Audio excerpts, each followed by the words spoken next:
Repairing a vehicle for some unfamiliar farmer without payment, while your own residence still has leaks. The neighbor jeered when he observed Jack mending the truck by the roadside. He merely shrugged, persisting in tightening the bolt as his young child sat patiently nearby, clutching a sippy cup. The subsequent morning, when 3 black SUVs halted in front of his dwelling, that derisive neighbor stood motionless behind his window. Who was that agriculturalist? And what prompted an entire response unit to behave as though they had just located a hero? Jack Miller, age 34, was a single parent residing on the periphery of Georgia. He had previously served as a heavy-duty truck technician in the armed forces but received a discharge following his wife's demise from cancer to raise their child independently. Presently, Jack earned a livelihood by repairing machinery for compensation and operating delivery trucks. An erratic source of income, yet he consistently managed to maintain a cheerful demeanor for his son, Eli, who was merely 4 years old. Jack's existence had altered significantly 5 years prior. At that time, he had been Staff Sergeant Miller, a specialist in vehicle upkeep with the 3rd Infantry Division. His spouse, Sarah, had been a secondary school mathematics instructor, cherished by her pupils and the local community. They had been sweethearts since high school, marrying at a young age, delaying parenthood until they felt financially stable, and then welcoming Eli into their meticulously organized life. When Sarah initially complained of unremitting tiredness, they attributed it to the typical exhaustion of a new mother. By the time medical professionals discovered the aggressive cancer proliferating throughout her system, it had already reached stage 4. She battled courageously for 11 months, but Jack comprehended from the instant of diagnosis that he would soon be raising their son single-handedly. The military had shown understanding. Jack's commanding officer had arranged for compassionate reassignments and adaptable schedules during Sarah's medical treatment. However, following her funeral, Jack acknowledged he could not reconcile the responsibilities of military service with being the father Eli required. His honorable discharge had been approved swiftly, accompanied by commendations for his decade of distinguished service. Civilian existence had turned out to be more arduous than anticipated. Lacking a bachelor's degree, Jack discovered his considerable mechanical expertise was not fully valued in the conventional job market. Businesses sought certifications he had not required while in the military. The economic downturn had severely impacted rural Georgia, and full-time employment offering benefits was in short supply. Consequently, Jack had managed to earn a living through various means: mending agricultural machinery, undertaking delivery tasks for the local hardware store, and sporadically assisting at his friend's auto repair shop when they were inundated with work. It was sufficient to maintain a dwelling and provide sustenance, but only just. That day, while transporting his son home after completing a delivery assignment for Henderson's Hardware, Jack observed an old truck stopped by the roadside. The proprietor, an elderly gentleman clad in a mud-soiled jacket, was ineptly examining the engine. Jack pulled over. Without pausing, he stated, "I possess a tool kit in my vehicle. Perhaps I can offer assistance." The man merely nodded slightly. No name was exchanged, no grievances aired, just a silent observation of Jack's work, as if appraising him. As Jack diagnosed the truck's issues, a combination of corroded battery connections and a timing problem, he could sense the man's scrutiny. It was not impatient or worried like that of most stranded drivers. It was composed, observant, almost discerning. Some time later, Jack's neighbor, Mr. McCarty, strolled by, chuckling with sarcasm. "Instead of mending your leaking pipes at home, you're providing free labor for that rustic individual." Jack offered no reply. McCarty had never forgiven Jack for acquiring the house McCarty's nephew had desired. The fact that Jack found it challenging to maintain seemed to afford McCarty personal gratification. Eli remained quietly in the vehicle, regarding his father as if he were a superhero. That expression, the unadulterated admiration in his son's eyes, was more valuable than any remuneration Jack could have received. It took nearly 40 minutes before Jack managed to get the truck operational again. The engine started with a roar that eventually smoothed into a consistent hum. The elderly man uttered only one statement. "You did not inquire about my name. Yet, I shall not forget yours." If you have ever opted to assist someone, not due to their identity, but merely because it was the virtuous action to take, remain with us. That evening, Jack arrived home late. While cleansing his hands, Eli inquired, "Dad, were you acquainted with that man?" Jack gently patted his son's head. No necessity for acquaintance, merely the necessity to recognize his need for assistance. It was a principle Jack had adhered to since his initial period in the military. His first sergeant had instilled it in the young recruits. You aid your fellow soldiers because they require assistance, not due to their rank or origin. That lesson had remained with Jack long after he had departed from service. After putting Eli to bed, Jack sat at his small kitchen table examining invoices by the faint illumination above the sink. The electricity bill was overdue, and property taxes were approaching. The roof leakage was deteriorating, and the Georgia summer tempests would not accommodate his financial improvement. He contemplated contacting his parents in Ohio for a loan, but his pride restrained him. They had already assisted with Sarah's funeral costs, and at 34, Jack believed he ought to be self-sufficient. He eventually succumbed to sleep on the sofa, soothed by the chirping of crickets through the screen door and the sporadic distant sound of traffic on the highway. The subsequent morning, as Jack was providing his son with breakfast, the persistent blare of car horns sounded outside. "Daddy, someone is present," Eli announced, looking up from his cereal bowl, milk trickling down his chin. Jack wiped his son's face automatically as he moved towards the window. Then he froze. He stepped out onto the small front porch, stunned. 3 polished black SUVs were parked in a line in front of the yard, with plainclothes soldiers emerging. Jack recognized their bearing immediately military personnel in civilian attire.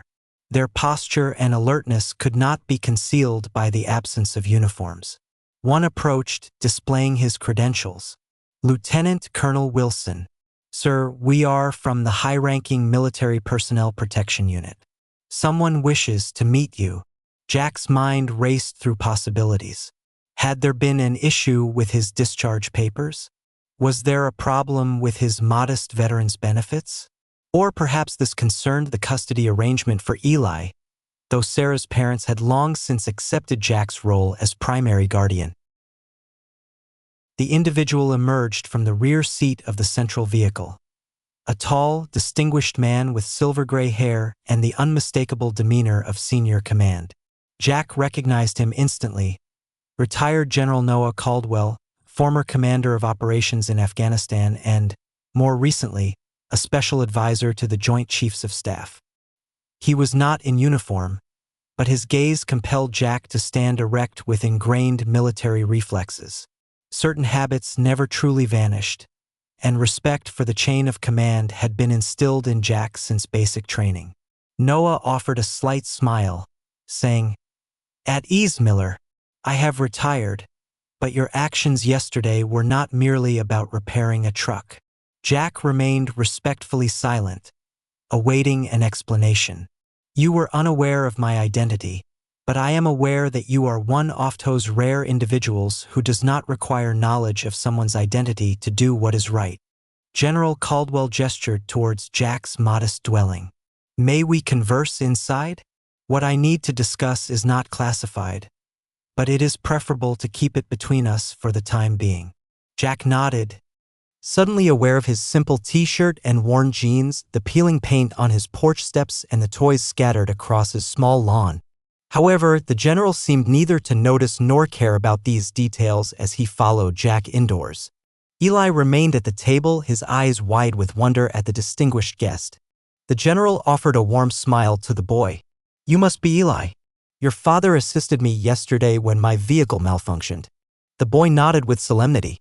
"Daddy mends numerous things." "I am certain he does," Caldwell responded, then addressed Jack. Might we converse privately for a brief period? Jack requested Eli to go play in his room, assuring him they would not be long.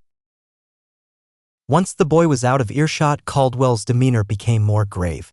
General Caldwell clarified, "The truck you repaired was mine, but what you were unaware of was that within it were confidential documents being prepared for Congress concerning a fund to aid impoverished veterans." He paused, assessing Jack's reaction before proceeding.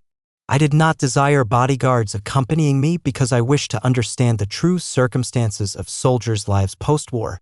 And you were living evidence of that." Jack's brow creased. "With all due respect, sir, I am not certain I comprehend. For the past year, I have been collecting first-hand narratives of veterans' experiences following their service. Not the polished versions that reach Washington, but the authentic struggles. I have been traveling without revealing my identity, meeting veterans in their communities, observing their conditions directly." He gestured around Jack's modest home. "Like this, a decorated veteran finding it difficult to make ends meet despite honorable service and valuable skills." Jack experienced a surge of embarrassment, but Caldwell raised a hand to forestall any objection. "This is not a criticism, Miller. It is proof of a system that is inadequately serving the very individuals who defended it most loyally." He handed Jack an envelope. "This is an official expression of gratitude, but not merely in words." Jack was invited to participate in a nationwide veteran technician initiative offering a salary 3 times his previous earnings, housing support, and educational funding for Eli. "We are founding a program to utilize the technical expertise of veterans such as yourself, maintenance and enhancement of critical infrastructure, power grids, water systems, communication networks. The kind of labor that ensures America functions smoothly but frequently goes unacknowledged until a breakdown occurs." Noah concluded, "I once informed Congress we must invest in individuals like you, not because they are impoverished, but because they continue to uphold what is right in a society that derides kindness." Have you ever assisted someone and subsequently discovered they were not ordinary at all? Share your narrative because your kindness might have touched someone of greater significance than you realized. Jack found it difficult to believe what was transpiring. Only yesterday he had been anxious about the following month's rent. Today, a retired 4-star general stood in his modest living room, presenting an opportunity that seemed almost too favorable to be genuine. "I fail to understand, sir," Jack uttered, the envelope still unsealed in his grasp. "You are offering me employment because I repaired your vehicle?" General Caldwell seated himself at Jack's kitchen table, motioning for Jack to join him. The wooden chair creaked faintly under the general's weight, a subtle reminder of how incongruous such an eminent figure appeared in Jack's unassuming home. "Allow me to provide some background, Miller," Caldwell stated, his voice imbued with the gravitas of authority even in his retirement. "For the preceding 18 months, I have been leading a congressional task force investigating veteran support services. The findings have been disheartening." He massaged his temples, a fleeting lapse in his composed demeanor. "Reports, statistics, expert testimonies, they all indicate what is occurring, but not the reasons why. Therefore, I resolved to observe for myself." Caldwell elucidated that he had been traveling incognito across 5 states, encountering veterans in their local communities and witnessing their living situations firsthand. That malfunctioning truck was not a coincidence. "I have been contriving these encounters, leaving my security personnel behind and presenting myself as merely another struggling veteran or civilian." Jack's expression transitioned from bewilderment to comprehension. "You were evaluating people," he remarked quietly. Observing, Caldwell corrected. "In 14 staged breakdowns across 3 states, you were the sole veteran who stopped without hesitation. Others drove past. Some demanded payment up front. One even recognized me and attempted to use it to secure a job recommendation." The general leaned forward. "But you didn't even inquire about my name. You perceived someone in distress and took action. Then you declined payment. That is precisely the kind of character we require for this program." As Caldwell detailed the specifics, Jack discovered that the Veteran Technical Corps was a novel pilot program designed to offer specialized training to veterans possessing mechanical skills, subsequently placing them in vital infrastructure roles throughout the nation. The initiative provided stability, equitable pay, and educational assistance for dependents. "We require not merely individuals who can mend things," Caldwell stressed. We require individuals who comprehend the reasons why things necessitate mending in the first instance. Jack's thoughts were racing. The opportunity surpassed anything he had dared to hope for, yet doubts began to surface. Sir, I am honored, but I am merely a mechanic. I lack the advanced academic qualifications or certifications that. Caldwell interrupted him with a gesture of his hand. We can furnish the training and certifications. What we cannot instill is character, Miller. One either possesses it or does not, and you evinced yours without being aware that anyone was observing. From his attaché case, Caldwell retrieved a folder containing details about the program, training timetables, salary information, accommodation choices. As Jack perused the documents, the reality of the offer started to become clear. This would alter everything for Eli and myself, he uttered softly. That is the intention, Caldwell responded. Men like you served your nation once. Now we are requesting your service again, but this time with the backing and remuneration you rightfully merit. Caldwell rose, indicating the conclusion of their meeting. Take 48 hours to consider. The initial training group commences next month in Atlanta. You would be able to return home on weekends during the 6-month program, and subsequently we will find you a position that allows you to remain close to your son. As the discussion proceeded, the black SUVs drew notice in the vicinity. Through his window, Jack could observe Mr. McCarty on his front porch, feigning to retrieve his mail while surreptitiously glancing at the official vehicles. Other neighbors had also found unexpected reasons to be outdoors, their curiosity overriding their usual activities. When Caldwell finally rose to depart, he handed Jack a business card bearing a date and address. Next Monday, 8 a.m., our Georgia regional office, if you are interested. He paused at the doorway. And Miller, bring your tools. The first day involves a practical assessment. Following the convoy's departure, Jack sat with Eli at their small kitchen table, endeavoring to process all that had transpired. Were those men soldiers like you once were, Dad? Eli inquired, climbing onto Jack's lap. In a way. That man who was here, he used to be a very significant soldier. A general. The one whose truck you mended? Jack nodded, impressed by his son's keen observation. That's correct. Is he your friend now? Jack contemplated the question. I am not certain friend is the appropriate term, my boy, but he wishes to assist us. Are we relocating, Dad? Eli asked, his youthful face displaying a mixture of eagerness and apprehension. Jack surveyed their small rented dwelling, the water stains on the ceiling, the worn-out furniture, the second-hand toys meticulously arranged on the shelf. Perhaps, my boy. Would that be acceptable to you? Eli pondered the question with the earnest deliberation only a 4-year-old can achieve. Will you continue to mend things? Jack smiled, tousling his son's hair. Yes, I will continue to mend things, just perhaps more significant things, and for better compensation. Then it is acceptable, Eli declared with the straightforward wisdom of childhood. Later that afternoon, as Jack was performing an oil change on his truck, a task that seemed suddenly ordinary compared to the morning's events, Mr. McCarty ambled over, his curiosity finally overcoming his pride. Those were government vehicles, he remarked, not quite phrasing it as a question. Jack nodded, continuing his work. General Caldwell offered me a position. McCarty's expression shifted through disbelief, confusion, and a grudging respect. Because you repaired his truck? Come on, there must be more to it than that. Jack tightened the oil filter and wiped his hands on a rag. I didn't repair his truck, he said quietly. I repaired a stranger's truck. It turns out who they are doesn't matter nearly as much as what they need. McCarty shifted uncomfortably, clearly recalling his mocking words from the previous day. Well, he said finally, good for you, I guess.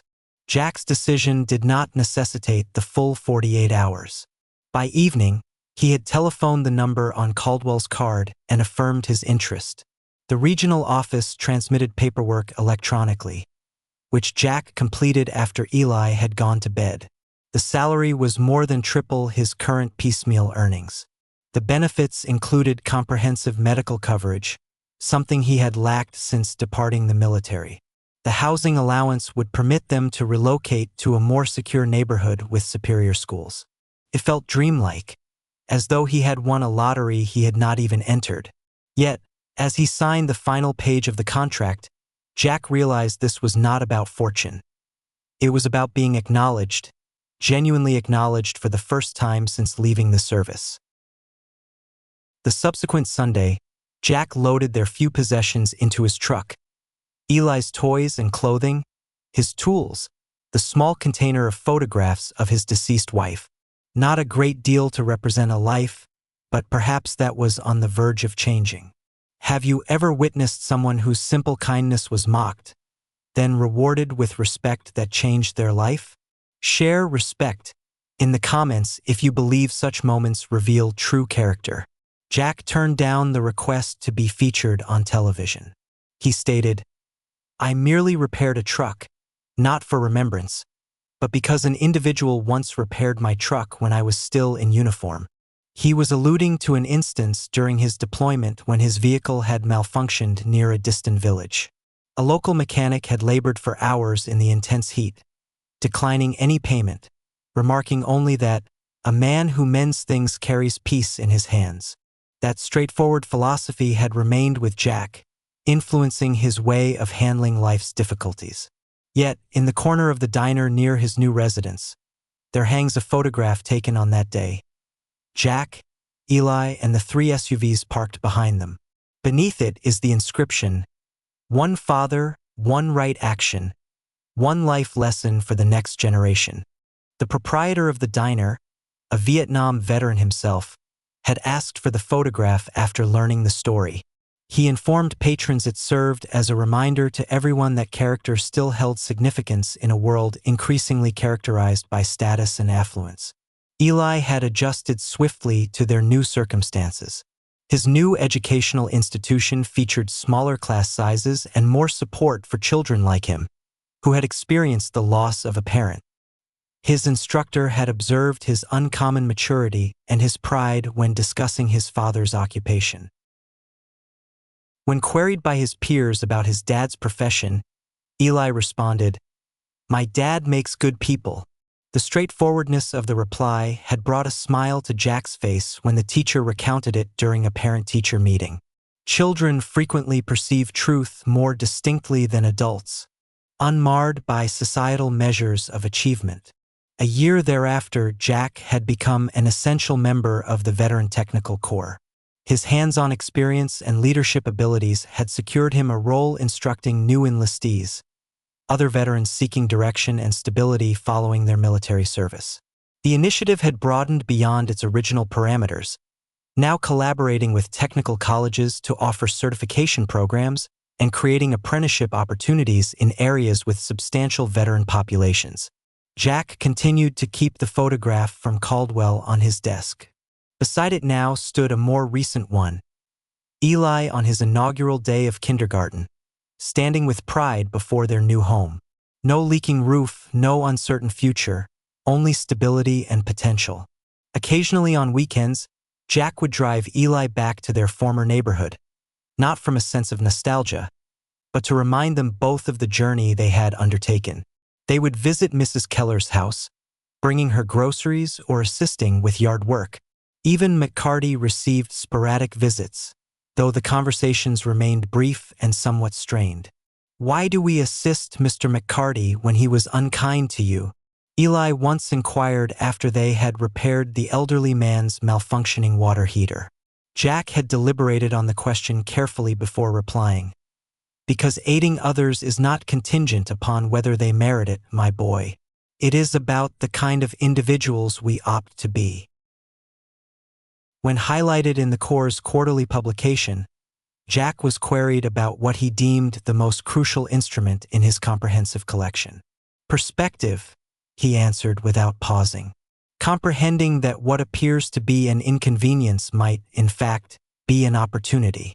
That unfamiliar individual by the roadside might be bearing the solution to a supplication you have not yet even articulated." The article had circulated extensively within veteran circles, motivating others to enroll in the program. Jack received emails from ex-service members who saw themselves in his narrative. Skilled individuals finding it challenging to convert their military background into civilian achievements. General Caldwell, currently acting as a special advisor to the president on veteran matters.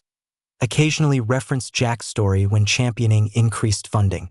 We assess military preparedness in terms of billions of dollars worth of equipment, he once stated before Congress. Yet, the genuine security of this nation is rooted in the hearts of individuals like Jack Miller, people who act rightly because it is right, not due to any personal gain. The technical core model demonstrated such success that analogous programs were initiated for other specialized skills.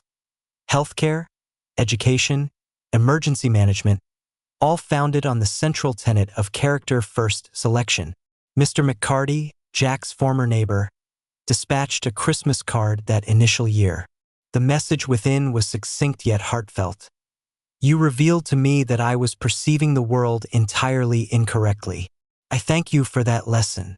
Jack retained it, not from a sense of pride, but as a reminder that transformation was invariably achievable. On quiet evenings, after Eli was asleep, Jack sometimes sat on the porch of their new home, reflecting on the peculiar sequence of events that had reshaped their lives. The broken-down truck, the general in disguise, the opportunity that arose not from asking, but from giving. He wondered how many other pivotal moments, disguised as inconveniences, people drove past every day, never knowing what might have been if they had simply pulled over and offered to help. Have you ever witnessed someone being mocked for helping others, then having that kindness returned with a life-changing opportunity?